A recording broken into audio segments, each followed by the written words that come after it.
And Andrea Sassetti tried to talk his way into qualifying, but in the end it just didn't happen. So all cars started without the Brown team and also without the Andrea Moda team. They're the drivers on the track for the first untimed sessions on Friday morning, and one of the teams that has been doing fairly well lately was the Metal team. And this is a very underrated driver, Gabriele Tarquini. He's working for many Formula One teams, and also they've always been Italian. And this is one of the large cars being thrown into the Anco by its driver, Emanuele Naspetti. Emanuele, your first Grand Prix here in Monza, your second Grand Prix. Did you think you were going to be a bit higher up the grid, or are you happy where you are? No, I was expect to be in a better position, and yesterday morning was going everything very well. I was 12th, and during the qualifying session I was 14th, 20 minutes to the end, so I was quite happy. Then a big shunt makes me on the back of the grid. Then today the car was not exactly like yesterday, so I couldn't go better. Now, it was a very big shunt yesterday. You took 2 corners of the car, a heavy impact. Everything okay today? Yes, for me everything okay, but of course we had one very special front nose yesterday, which was working very well. It's bad damage, so we cannot use it, and that's it. The car was not perfect like yesterday, and also we had other few problems, and that's it. Emanuele Naspetti qualifying easy for his second Grand Prix and going just as quick as teammate Carl Wendlinger. Wendlinger having had some problems. Wendlinger, of course, doing some laps with a Sauber Formula One car and driving his last Grand Prix for the March team in Estoril in 2 weeks' time. At Suzuka and Adelaide, he will be replaced by Dutchman Jan Lammers, who will make a return to Formula One after 10 years. There, Carl Wendlinger qualified on the 9th row, and Naspetti incidentally on the 12th row. The LaRousse team was going very well here in Monza, especially one of their drivers, Bertrand Gascio, who had shown his talent here in Italy. Bertrand, another 53. Oh, boys. Start with the one on the left. Just signed another contract with Team Lotus. I suppose you were playing safe here. Just go for something you know instead of maybe waiting and lose out on a good seat, which Team Lotus is. Well, I thought it was probably the best choice, being that I am on the left, Allard. Yeah, I'm on the left, you're on the right. It was a very good, probably the best choice, I think. I think we both agree the team's done a fantastic job this year. It's looking to be probably a very surprise strong team next year. I think a lot of people are going to struggle.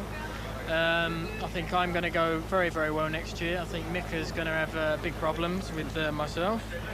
But I think it's going to be a very good year next year, and I think it was probably for both of us, I think, the right decision. I suppose you agree on that, don't you? I agree. You know, Keke Rosberg, my manager, and Peter Collins did a very long discussions, and here I am, signed with the Team Lotus, and that was the best solution. What was even though the car gave you a big scare this morning. Well, it was a big shock. You know, I had quite a big moment this morning in a free practice, very early in a free practice.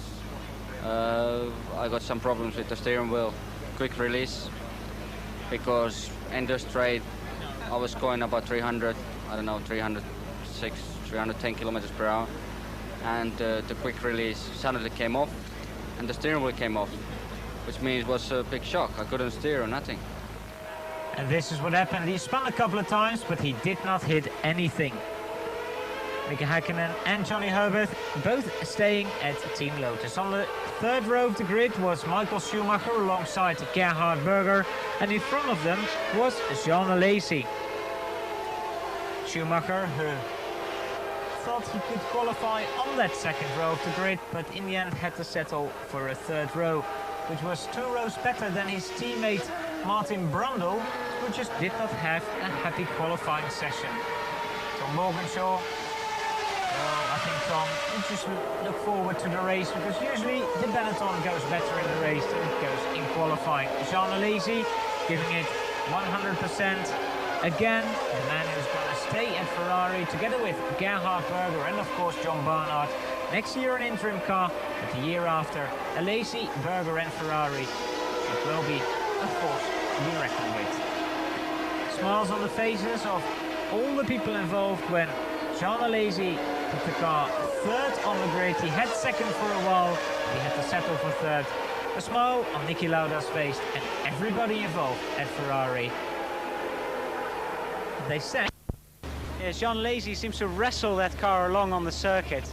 I mean, he's given it 100 and, well, how many percent every lap, doesn't he? No, he really is really getting the most out of it. And even Capelli, I mean, today is in 7th position. He's never been that far up, so I'm happy with both of them. Way of the Ferrari, just got attacked by it. But Jean Alesi, a charger, Sicilian blood, and with the Ferrari in Italy, I think we can expect something special from that little Frenchman.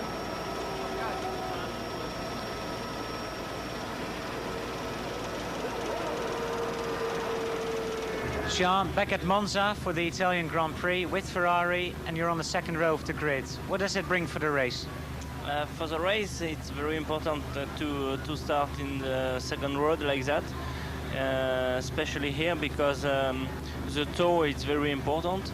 And if I can start with the top drivers, maybe we can go a little bit together alone, you know. Now, what do you think is the biggest improvement Ferrari has made over the last couple of Grand Prix? For this Grand Prix, we had a good engine for the qualifying, and also the setup of the car was improved a little bit because we are using now a transversal gearbox. So the balance in fast corner is quite good now. Jean Alesi happy to go with Ferrari to Monza. Speaking to soccer star Papa.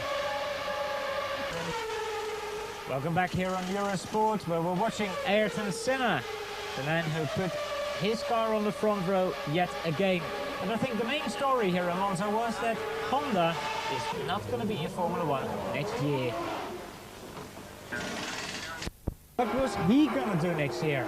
On Saturday afternoon, a lot of the television press, tabloid media, everybody tried to get out of Nigel Mansell what he was going to do in 1993. Nigel, would you consider going to McLaren and not stay at Williams?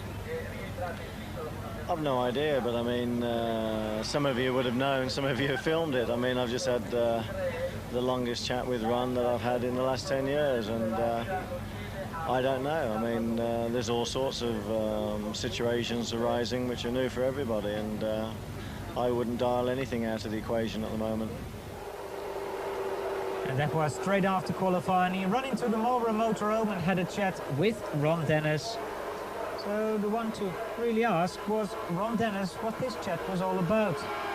Both parties looking very interested. Retire from Formula 1 at the end of this season. I've made this decision with some regret and some pause, as you've just noticed with the information I've just received, but not without a great deal of thought. Any relationship between a driver and a Formula 1 team is vital for success and partly dependent on money, because it defines how seriously the team and its backers take the driver. For those who know me well, understand the importance of the human side and the mutual trust and goodwill and integrity and fair play that are the basis of all human relationships. All these issues, unfortunately, have suffered in recent weeks. Looking back, I feel that the relationships between me and the Canon Williams Renault team started to break down in Hungary. A deal was agreed with Frank before that race in front of a witness, and I have to say that at that time I felt very good about racing again in 1993. Having won the championship, I was looking forward to defending the title with what I believe to be a very competitive car.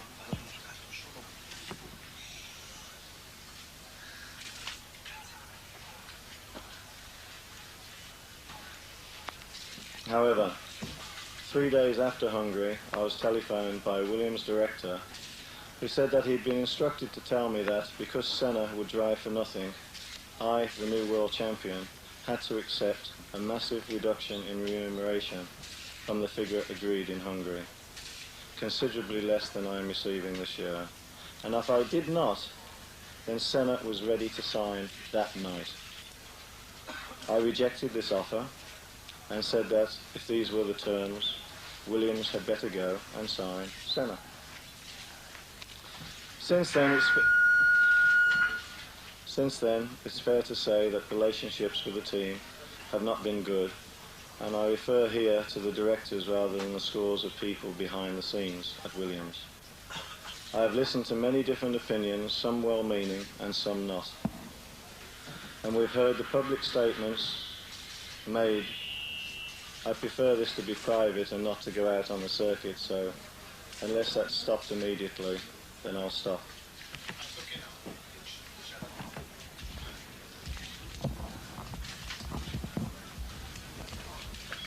And we have heard public statements made by Senna in Belgium.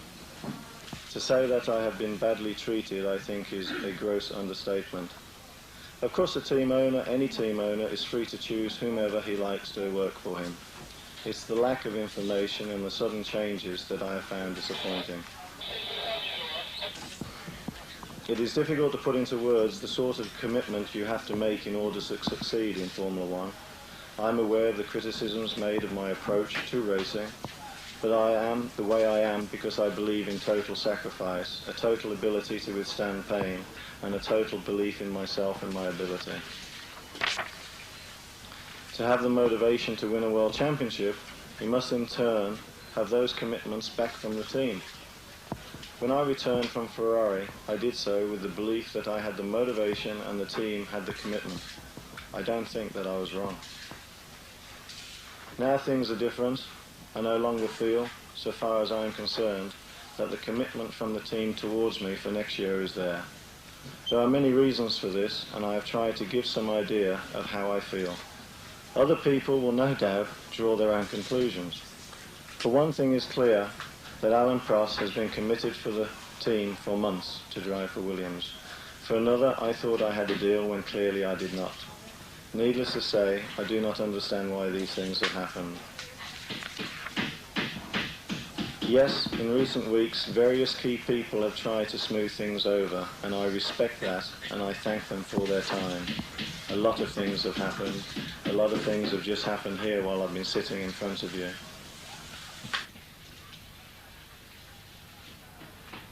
But now I realise that it's all too late. To my mind, it comes down to fair play, or the lack of it. Money, a trigger for the problems after Hungary, is now no longer an issue for me. And just so you know, because I want you to know everything, I was just told and whispered that everything's agreed, just as I was sitting here before you now. So, money is not the motivating thing for me, and never has been in my Formula One career. And I was just told then that it was all agreed. As you can see, I've sat here and I've continued with this statement. But I want to say this, that in finishing, I'd like to say the most sincerest, sorry, I'll start again. When this camera stops zinging along, hope it's a Canon. In finishing, I'd like to say in the most sincerest of ways that I will always be grateful to the Williams team and to Renault for the support that they have given me, and hopefully will still give me in 1992. I want to win or try and win all the remaining races, and I'm sure that their FW15, from what I know about it already, will do the job in 1993. As for myself, I know that I'm not yet ready to retire, perhaps completely. I still love my motor racing. I still want to win. So I may look at the IndyCar World Series and see what opportunities are available, if any. Finally, ladies and gentlemen, this statement expresses all that I will say on this matter at the moment, so no one should expect any additional comments. We didn't get any additional comments from Nigel Mansell that day. He retired early and left home. Well, it wasn't the first time Nigel Mansell gave a statement like this. Remember Silverstone 1990? I'm sorry. I'm announcing my retirement, and I'm looking forward to racing 100% to the end of the year.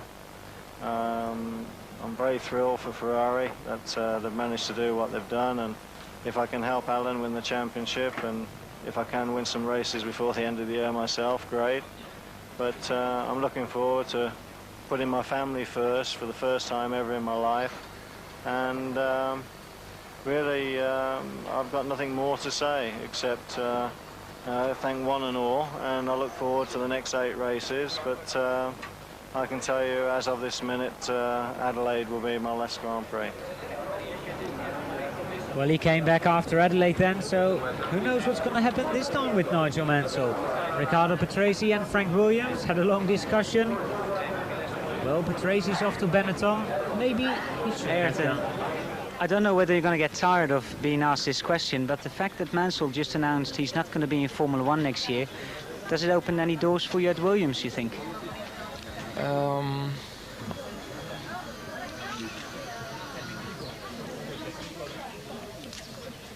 I really don't know. It may be, but it may be not. It's really a difficult situation.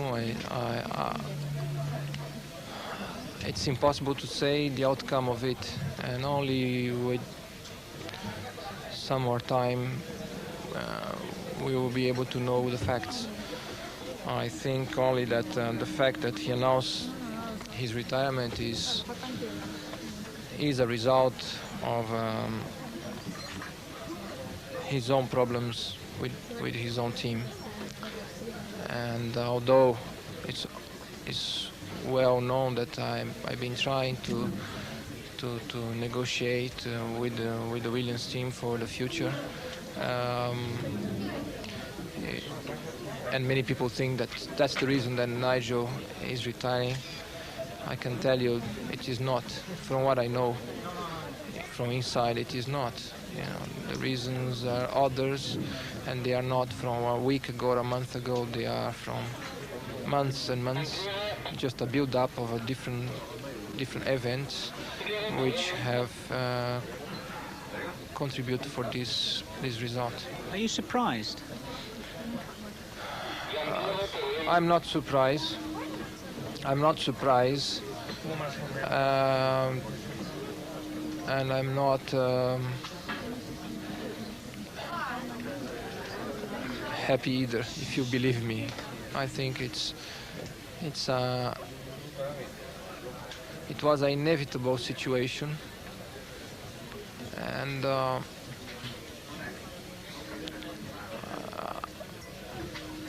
just think that the reasons behind it were not the right ones. I think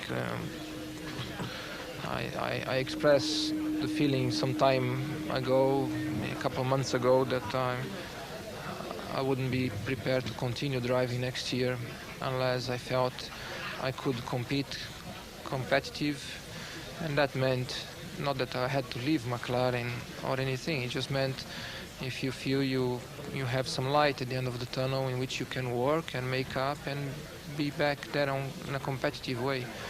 And if that situation did not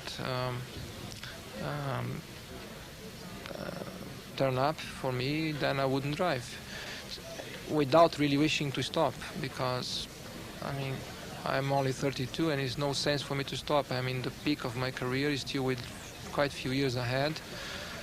I have achieved so much credibility and so much experience that is not the time to stop. But on the other hand, it's absolutely no sense to just be a number out there, given the fact that whether you're fighting for first or second or a fifth or a sixth, you're just exposing yourself to a lot of danger continuously, a lot of stress, and a lifestyle that not always is attractive for me.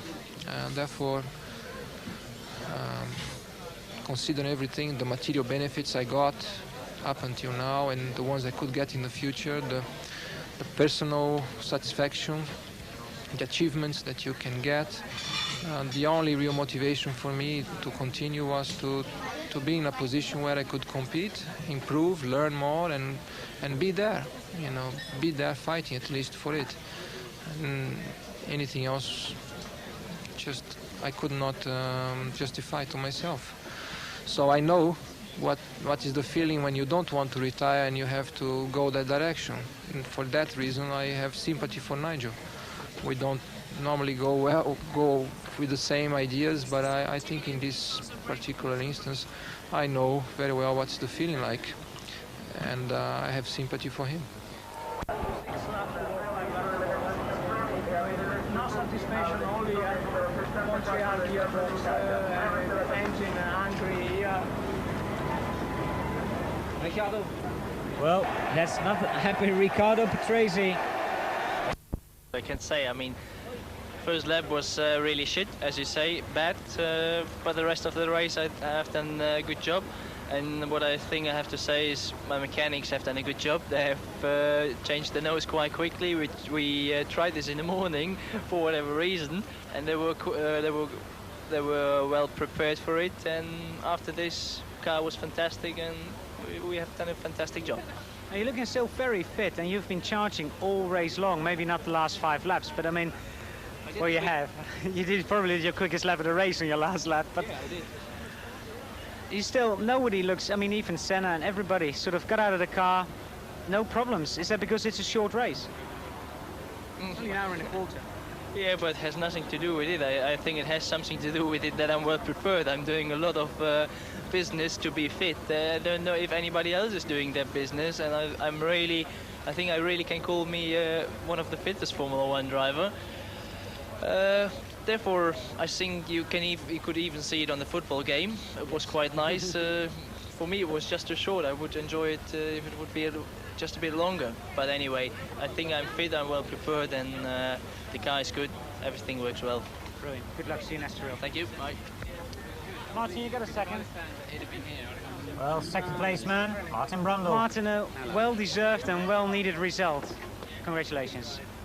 How was that? Yeah, it was good. I mean, it was a big fight in the beginning. I had a bad start, then I got caught up behind Michael having a little problem with Thierry, so fought through, and then I was 16 seconds behind Ayrton, but couldn't close the gap without pushing the car just too hard, so I settled and just, you know, really concentrated hard. It's so easy to lose your concentration if you're a little bit out by yourself, especially today. There's so much oil on the track. Well, how was the rostrum? Because you were sort of overjoyed and all those people sort of cheering you on. Well, must have been marvellous. I wouldn't have missed that for the world. I mean, that comes close to the rostrum at the British Grand Prix. I mean, they just love their Formula 1 over here, and they were just so enthusiastic, and there was lots of Union Jacks, and not all of them had Nigel Mansell written on them. Now, it's 2 weeks to Estoril, a circuit which suits, I think, the Benetton, and maybe you as well. Yeah, I think the circuit will suit us better than here at Monza. To come away from here with a second and third is a major result for us. So we now look, the last 3 races should suit us very well. Good luck. Well, the first of the last 3 races is Estoril, and that is in 2 weeks' time. A sporting success story becomes a cause for popular revolt. There's no disguising Nigel Mansell's immense popularity.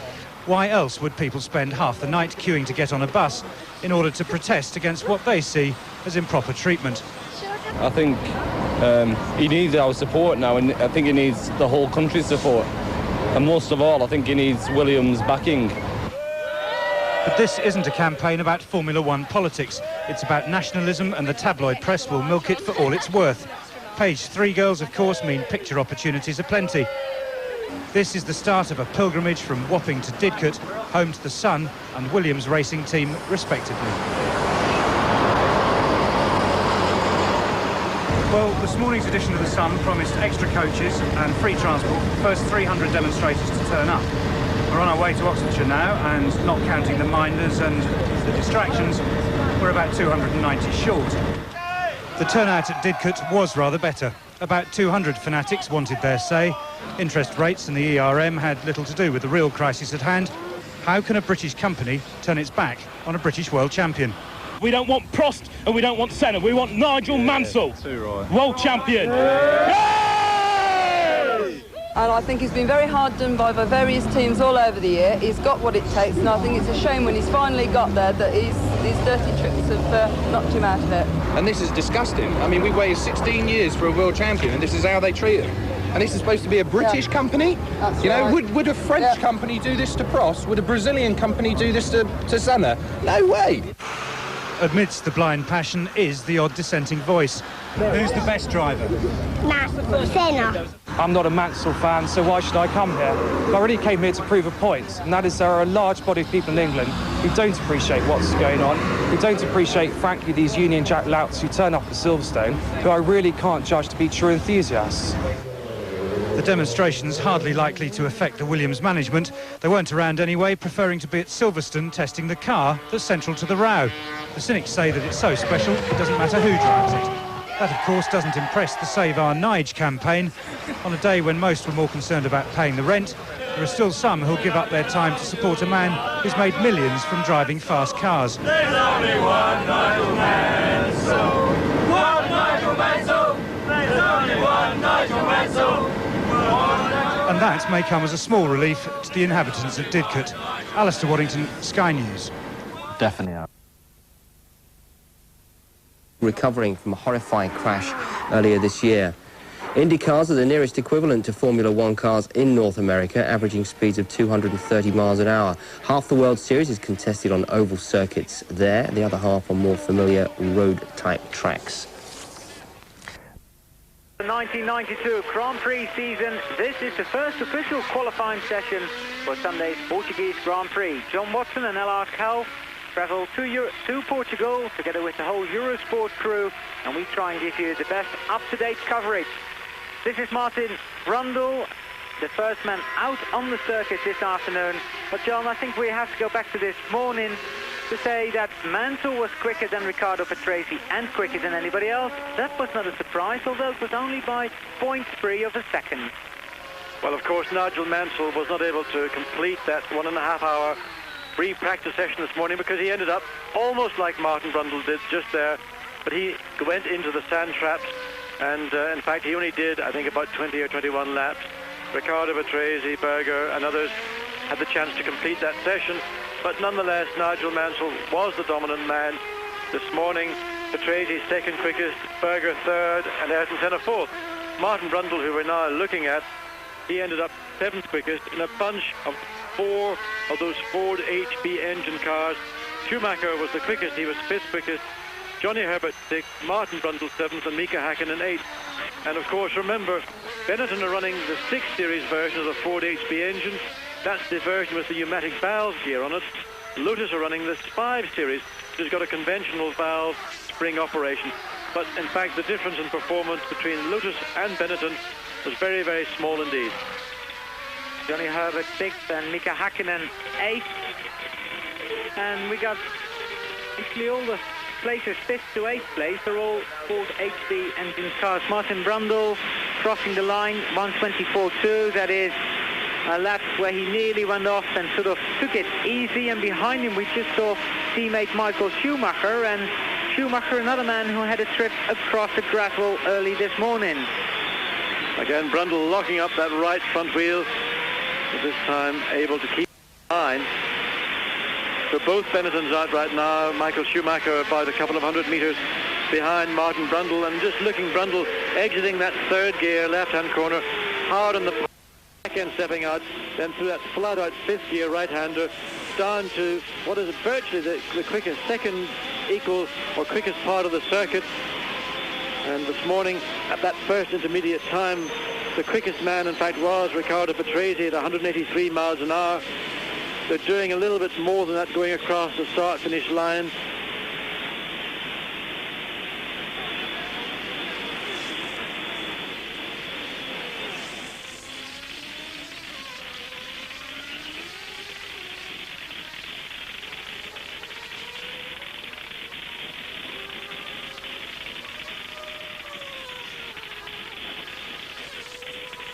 Well, Riccardo Patrese is the fastest man on the circuit with a 1:15.489, and that 1:15.489 is the Carl Wendlinger and Christian Fittipaldi, both drivers who have their first official qualifying session in any car here at Estoril, and both never been here before.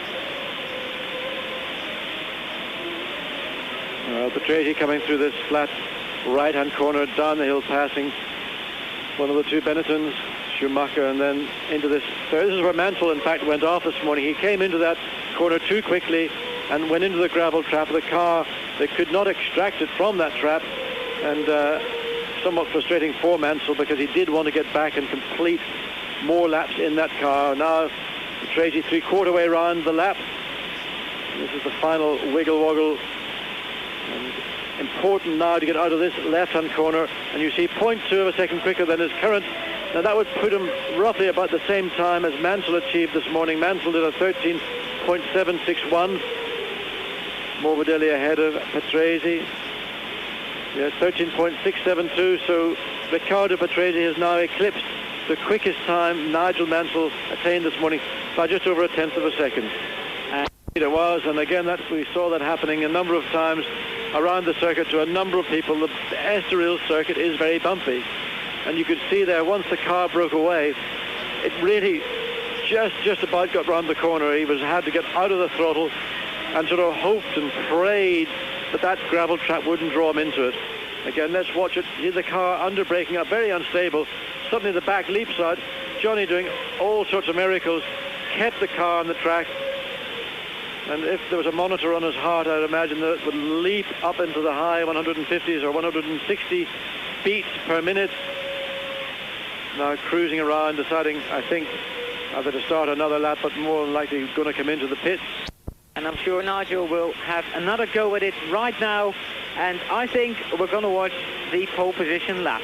Well, Mansell is going to try very, very hard indeed, and again, you've got to take every opportunity you can here at Estoril because traffic is a big problem. Every corner here is important, and particularly if you get caught in traffic, you might as well just stop the lap, wait until you can come back onto the start, finish straight, and start again. Mansell passing Häkkinen, who's going, as you see, slowly. And again, the back of the car, it looks to me that the way Nigel sets his car up, we know he has a lot of downforce on the front. He uses tremendous physical strength to combat the high downforce he has in the front of the car, and also to keep it in control. But on a surface as bumpy as this, the back can just flick out, and that can be very difficult indeed. Nigel Mansell, for the first time, faster than Riccardo Patrese. On the previous split times, he was a little bit slower. Now he's faster, but will he be faster on an overall lap? 0.2 of a second. I think he will be. John thinks he will be. Only just. Well, only just is enough. Nigel Mansell, provisional pole, 1 minute 13.650. Teammate Riccardo Patrese alongside him, 1 minute 13.672. Mika Häkkinen, who is currently in 8th position. He was 8th this morning with a 1:16.981 this morning and a 1:73, so that's half a second. And there's another man who's happier. Well, but look at that. Häkkinen again appears to be overdriving, but in fact this car, this Lotus 108, is such an easy car to drive compared to other competitors. You can get away with a lot more in that. The car is very well balanced. It's got a good amount of grip. It's got the Ford HB engine. It's the perfect package for two young drivers like Mika Häkkinen and Johnny Herbert. You can see the exuberance, the youth, if you like, of Mika Häkkinen here. This isn't going to hurt his time that much because really the car is doing such a good job. 2.6 seconds, so he will end up with a time in the high 1 minute 16 bracket. That means he would be very close to teammate Johnny Herbert and put him a couple of places up the grid. 1:17.004. Well, that is 7th now for Mika Häkkinen. Means he lost quite a lot during that very fast right-hand corner, John, when I think your head must be pulling such a lot of G. I mean, not only your head, the whole body around that corner is unbelievable. Very long corner, the G loads are building up through the corner, so you're entering the corner maybe already with about 2.5 or so G, and by the time you get mid-corner and to the exit, it's building up to well over 3, up to 3.5 G, and that is the corner lasts about 5 seconds, and that amount of load is very high for that length of time. Hakkinen using all the road, because you can see the white paint appearing on the black Goodyear tyre, and I just hope Pierluigi Martini is going to get out of the way, because Hakkinen is on another flyer. Gerhard Berger has improved again, now 15.374, still in third place, and that is 3 thousandths of a second slower than he achieved this morning. But Hakkinen very, very keen to try and take advantage of being behind Martini. Big opposite lock coming onto the straight. Can he get a toe? Can he pull out and pass before the end of the straight? I think he probably will. He's improved another 2 tenths, so that's not an improvement for position, but just in time. Mika Hakkinen still 7th, and I think he's trying to tell. I think it could be very, very effective here, especially on Sunday in the race. Well, here's Jean Alesi trying. Look at that, hands a blur. Look at that long uphill left-hand corner going past one of the 2 Jordans. I think that was Guzman. Then back into 3rd gear. This double right-hander, then up the hill, 4th gear, 5th gear, flat through here in 5th. Then quickly off the brake, staying off the curb on the left. And then down into 3rd gear again. Right, left, and then it's flat out all the way up and into this very, very long and very high load right-hand corner. And be getting caught. That's Benetton staying out of the way. Now Jean Alesi, can he make clear lap? Can he improve on his current 11th place? Jean Alesi is in 11th on the 1:17.575. The man following in is Mircea Guzman, who is 16th on the 1:17.949.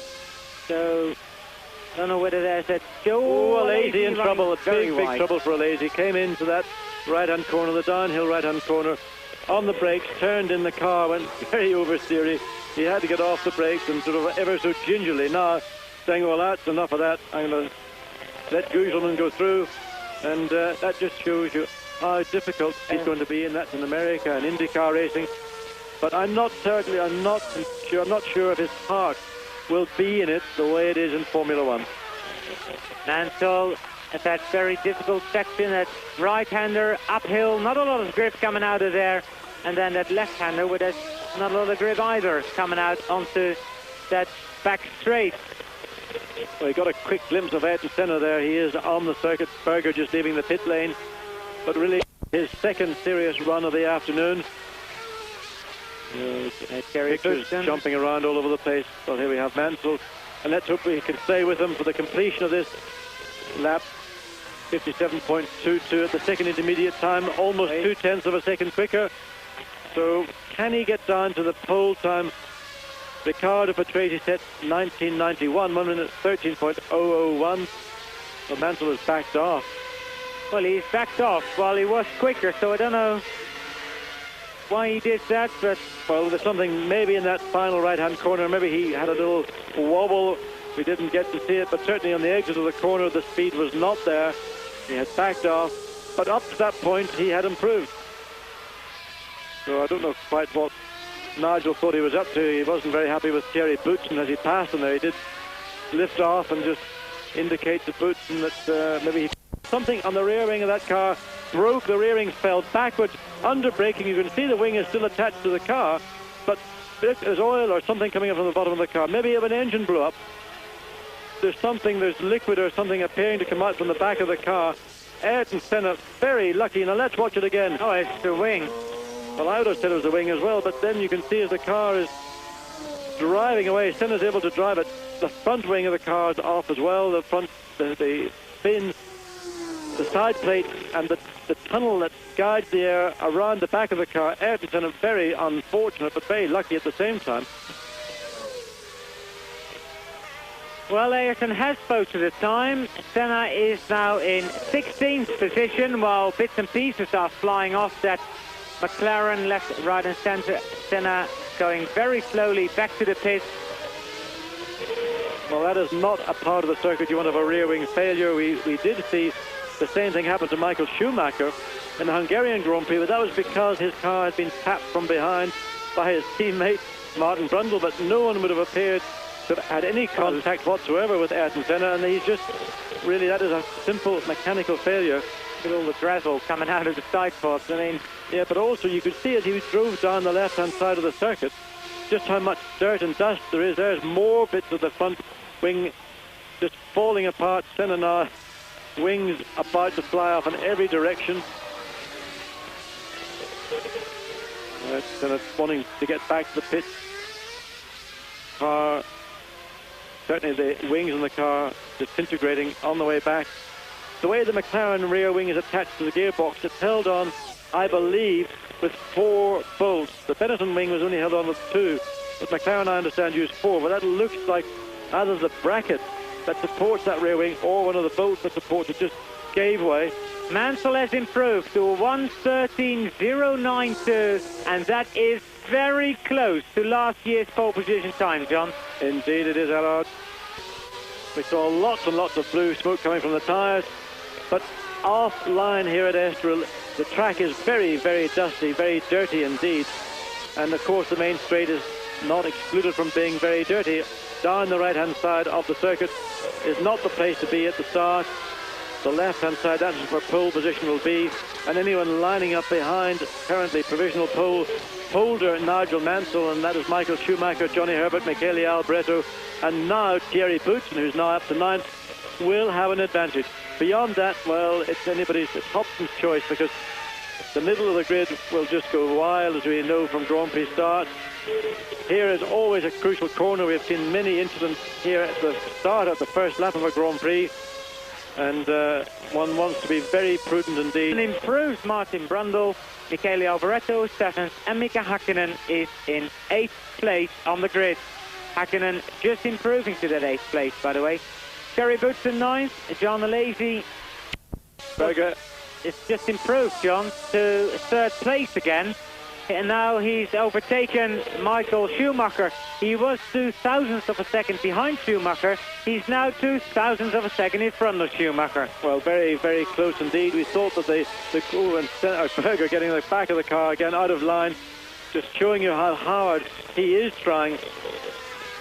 And Berger has decided to back off that little slide to improve his present 1:15.335. But in reality, 1.7 seconds off getting onto the front row of the grid, and the car just doesn't have that speed in it.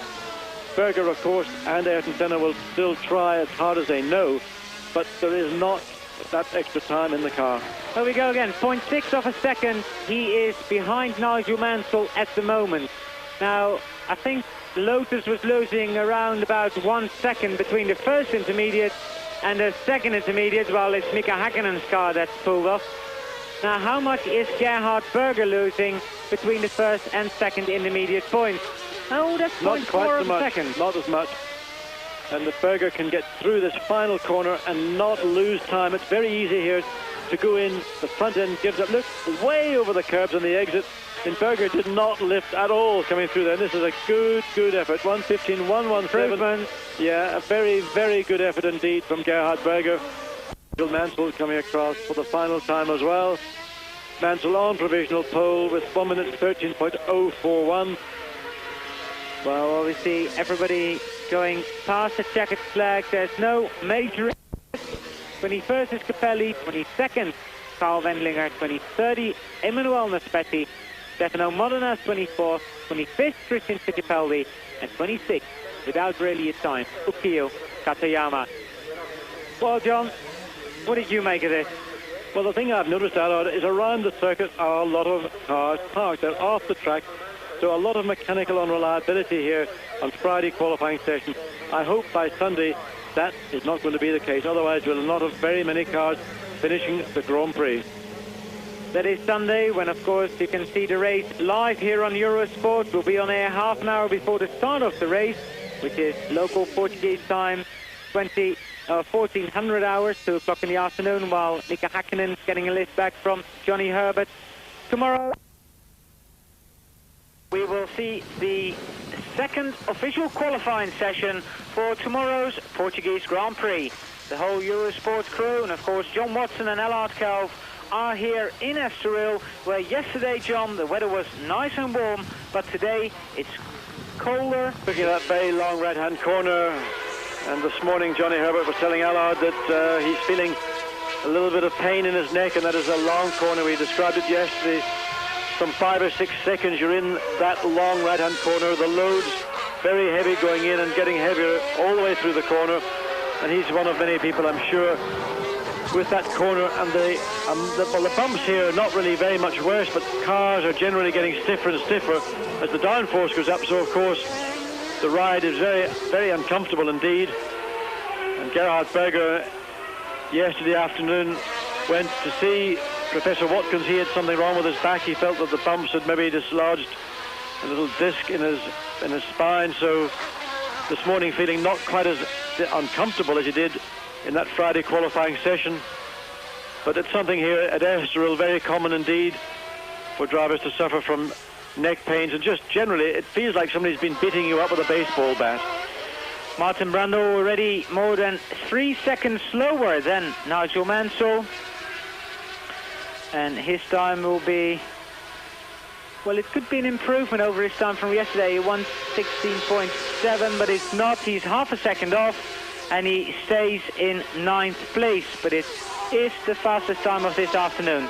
Teammate Michael Schumacher, 1:15.8, so he is half a second slower than his fastest time yesterday. And Schumacher put the pedal to the metal and go for a quick lap. Ayrton Senna currently in 4th place, second row of the grid alongside Gerhard Berger. But Berger this morning was very, very impressive indeed. And to get into that 1:14 middle, 1:14, a very fine effort. And we've just been watching Gerhard Berger this morning driving with tremendous confidence. And again, we repeat what we said yesterday afternoon, that it seems as if the move that he's going to make next year really has brightened him up, brought him back to the personality that we knew when he was at Ferrari. And that appears to be reflecting very much in his own confidence. And with all the controversy about what Ayrton Senna is going to do in 1993, he's taking advantage of that and just basically getting on with the program. Ayrton Senna's first split time was 0.6 of a second off Nigel Mansell's best. Now it's 0.7. He's only lost 1/10 of a second. Now can he keep the momentum going and get into the 1:13 bracket? He's got a bit of a tow from Thierry Boutsen, who's moving over in Ayrton, 1:14.5. That is a big improvement. He's third now, just behind Mansell and Patrese, but I'm not sure whether he got held up or whether he got helped a little bit there, John. I don't think he lost anything in terms of speed. In fact, he might have picked up that... Johnny Herbert, 9th Martin Brundle, and in 10th place, Jean Alesi. Watching Jean Alesi, and we did have some in-car pictures of Jean Alesi, and he is still very spectacular indeed. Alesi currently in 10th position on a 1:16.937. And is he going to improve? Yes, he is a little bit, but he's not going to improve position-wise because Brundle is still in 9th place. And that Ferrari looks like it wants to bounce everywhere apart from staying on the track, John. Which is a replay of Gerhard Berger now. Oh, Gerhard running that curve really high, running wide, and... Well, Gerhard Berger, if he can keep that car in control, has done very well indeed, and that's a very scary moment. He's doing something probably 120 miles an hour at the point he went onto the... There's a big chance for one of the two Minardis. Could well be a red flag, by the way. It's in a very dangerous position, and you see waved yellow flags, vigorously waved yellow flags. Let's have a look and see who it is. It's Christian Fittipaldi, and that'll not do... Or is it Morbidelli? Could we see Morbidelli? I think it's Morbidelli. I think it's Morbidelli, in fact. Big backwards impact and lots of earth muck thrown onto the racetrack, and I would imagine that we'll see the red flag being brought out because that car will be well and truly beached. They will want to get it out of the way, and the only safe way to do that, in my mind, would be to red flag this session and get a wrecker out. But also there's a lot of earth, and it'll be very muddy earth that's on the circuit, so that will need to be brushed away to enable the remaining 25 competitors to go out and try and improve. And Johnny Herbert cruising around. But look, Well, the marshals, have done a good job. They've managed to get it partly out of the way. But can they... Well, look at the amount of earth in the circuit. Although that is not on the racing line as such, it's very distracting. And here we see it yet again, out of control, coming in. Very solid impact. That will give him a big whiplash for Morbidelli. Actually, looking at it, John, the sand sort of is all the way on the racetrack, and where it is now, it won't be on the racing line, but it still would need to be cleared away, Allard. I would not, if I was in charge of this race meeting, wish to let that sand, earth, whatever it happens to be, left like that on the racetrack. It would not be acceptable if I was the clerk of the course. Extension on our qualifying session today, because it's got to wait till everything is cleared, and I would imagine that's like 5 to 10 minutes. It's not a big mess to be cleared, while Christian Fittipaldi is trying to get out of the pits. Well, his car's going to be pushed back. And if that goes AWOL, then they are in trouble. Mansell's first flying lap, a 1:18.296, and that we can put down to being a very casual warm-up lap for the world champion. And let's see what his very first split time is like. 33.236 was it yesterday for Mansell, and 33.731. He is very close indeed. And now can he keep that momentum going during the second part of this lap here in Estoril? Well, he's coming up to that part of the circuit that Morbidelli went off. He's also got Bertrand Gachot. Now Gachot's going to come into play in that long right-hand corner, and this is going to mean Mansell's lost the momentum. One of the two marchers ahead, so Nigel really is just going to back off. Yes, waste of time, nothing he can do. Now he's picking up the speed again. 25 minutes till the end of this session, the second qualifying session for tomorrow's Portuguese Grand Prix. Nigel Mansell is still the fastest man for the moment. Riccardo Patrese is in second. Third is Ayrton Senna. Fourth, Gerhard Berger. Fifth, Michael Schumacher. Sixth, Mika Häkkinen. Seventh, Michele Alboreto. Eighth, Johnny Herbert. Ninth, Martin Brundle. And 10th, Jean Alesi. The man we're riding with at the moment, Ivan Capelli, is in 21st position. Well, Ivan Capelli, way down the grid, and 1:18.182. He stays in 21st, actually, with that. Very disappointing indeed for both Capelli and Ferrari. That's a long time since we've seen a Ferrari so far down a grid, and that really just emphasizes how difficult this particular model, the F92A, is, and in particular Ivan Capelli. He's a driver who is not comfortable with a car that is so unpredictable, so nervous. His teammate, of course, Jean Alesi, just picks it up by the scruff of the neck and throws it around like a rag doll. Well, that's his particular style. He's got the control, the confidence to do that. But Ivan Capelli likes a car which gives him much more confidence and clearer signals, and if Capelli doesn't have that, then he's just not going to be able to perform. This year really has been a backward step for Ivan Capelli, and whether he will in fact find a competitive drive for 1993 is still a matter of speculation, as really is so much here at Estoril. But one thing is clear, that this man, Nigel Mansell, he has announced his intentions to retire from Formula One racing in 1993. He will be going stateside and will be competing in kart IndyCar racing alongside another former world champion, that is Mario Andretti, and that's going to make a very, very interesting partnership indeed. Mansell going into the pits. Last year he qualified fourth on the 1:13.667. And you were talking about Ivan Capelli in 21st, John. Now we see him following Mansell into the pits. Last year, of course, he was still with the Leighton House team, and he qualified 9. You know, so and that car actually, the Leighton House, now called March, is in 22nd position. The best of those two, Carl Wendlinger, just behind Ivan Capelli, and this morning Wendlinger was up to 14th, so he must have a little problem. Ayrton Senna. Well, Ayrton Senna is the one man that has made a substantial improvement, and I'm looking at everyone else's times. That was an enormous gain Senna has made, running very wide, as you see, exiting onto the start-finish straight, 14.5, and that's just marginally slower than his previous, and he is the only man who is running significantly quicker today than he did on Friday afternoon. And this is impressive yet again from Ayrton Senna. The man is at his best. And just let's hope we can watch this lap and see a real master at work, because this is going to be a treat, I think.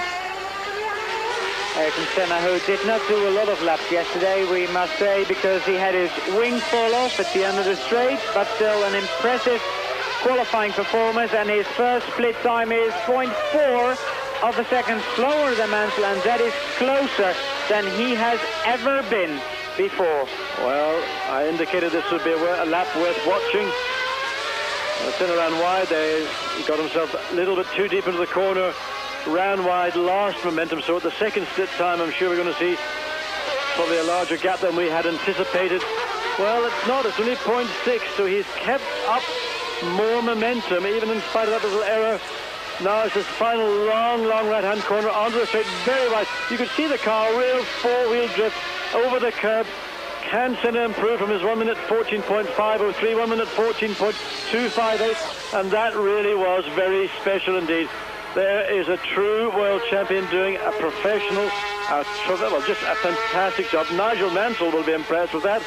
That is the Martin hoping to get up onto the third row of the grid. That's where he wants to be alongside teammate Michael Schumacher, disposing the first of the two Lotuses. That's Mika Häkkinen in 6th place. One man we have not seen out so far this afternoon, of course, is Michele Alboreto. Michele presently in 7th from that Friday afternoon time. And really, I don't think we're going to see very much of Michele at all this afternoon. He's very happy being on the 4th row of the grid, because, of course, he's in that very important left-hand start position. Well, Michele Alboreto is right in front of Martin Brundle at the moment. We see the footwork. Well, Brundle will get held up. He's actually backed off. He realizes that Michele is not going to concede ground. So he's cruising around all the way back to the entrance to the pit lane. And now we do have Michele Alboreto out. And I don't think there'll be enough space in our Tag Heuer Olivetti to indicate the time. This is back to Jean Alesi in car with Jean. Oh, a nice big oversteer, Jean. Straight into the gravel trap. Can you get it out? Keep your foot buried in that throttle. The momentum, losing momentum. And that looks like Jean Alesi well and truly.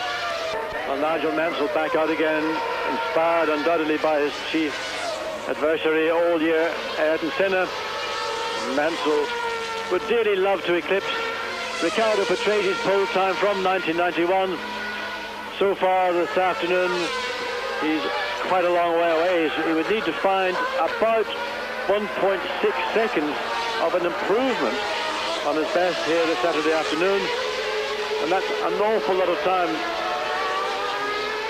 So Nigel Mansell coming down to that first split time.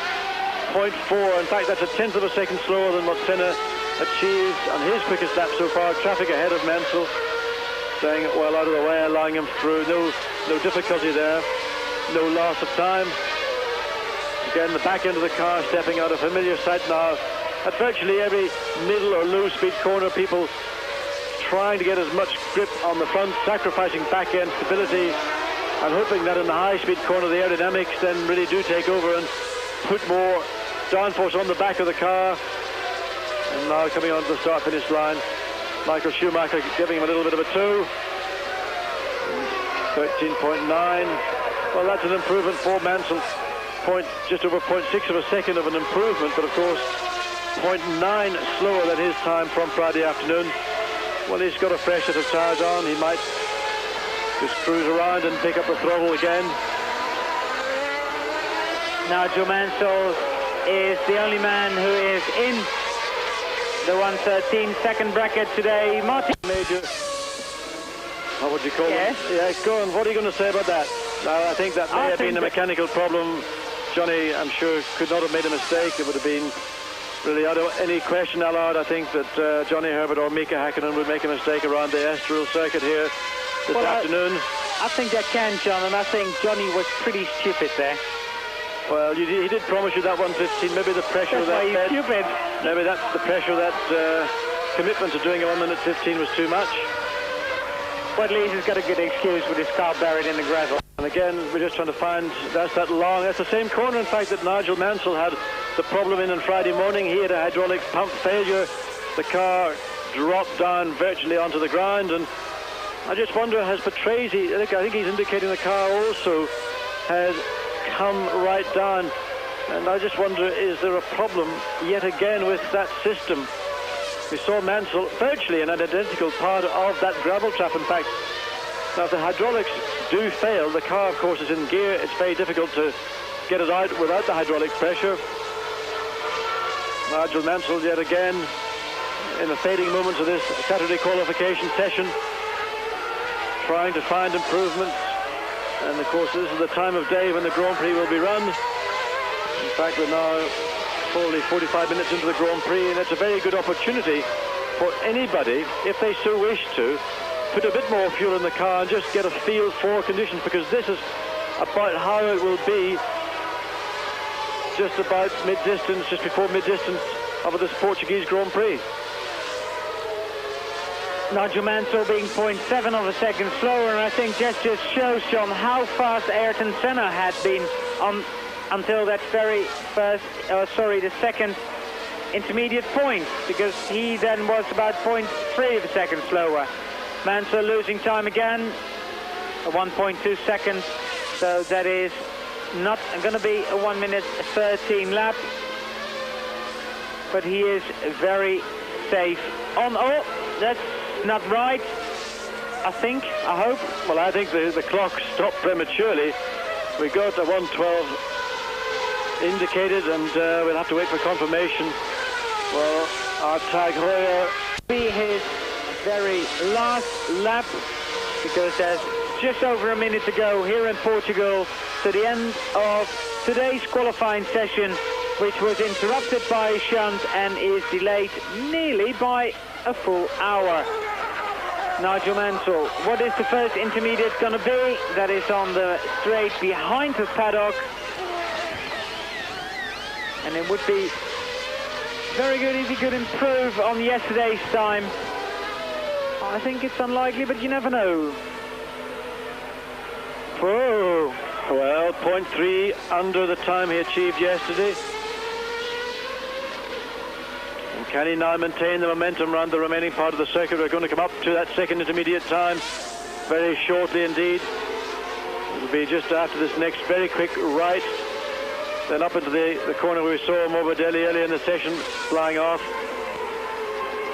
Well, we haven't had that information, so we have to wait just a further 20 or so seconds until Mansell comes across the start-finish line, and if he can make that magical 1 minute 12 second lap on the very last lap, the checkered flag is out. Mansell comes across the start-finish line. The time is 1 minute 13.961. That's slower than yesterday, but it is the fastest lap of this afternoon session. So Nigel Mansell, yet again the fastest driver on the circuit. Although the gap with Ayrton Senna this afternoon is only 0.3 of a second. Riccardo Patrese is the third fastest man, then is Gerhard Berger, Michael Schumacher, and Oyama and Fittipaldi, and all 26 drivers are going to come scrolling on your screen. But John, a good performance from Nigel Mansell yet again today, the only driver in the 1:13 second bracket. But then